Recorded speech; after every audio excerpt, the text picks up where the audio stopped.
Want to speak to us, yeah. Just to say, look, you know, we often have big discussions here, and a lot of us on this side of the House are obviously advocating for more equality in terms of social protection. But I can hear it ringing in the heads of people looking at me. Where are we going to get the money? Where are we going to get the money? And this tries to deal with that question, or one aspect of that question. There are many ways to skin a cat. There are many ways to get money in this capitalist society in which we live. This tries to deal with one of them comprehensively. So I do want to push it, and basically it's asking the Minister to lay before the House a report on the increasing employers' PRSI contribution with regard to the levels of contributions that are paid in other European states.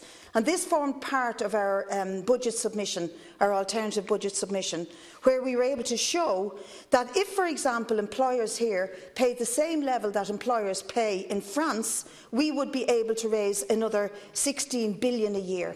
And that is just an example of trying to show in monetary terms how comparatively low the employers' PRSI contributions are here as against the average right across Europe. 42% of the EU average is what we pay in this country for the employers' contribution to social protection. So is it any wonder that we have less decent public services, that when you go, for example, you know, into a clinic in Germany, you get seen right away, you only pay about €15 for both your meds and the doctor's visit, as against when you go to an emergency department in this country, you could be left waiting for 2 or 3 days and they look for €100 off you for the visit, and you probably don't get treated properly or get the right x-rays. That's just an example of a public service that is underfunded, under-efficient, because of the way that we don't collect the resources that are there. And I think that we need to look at why it is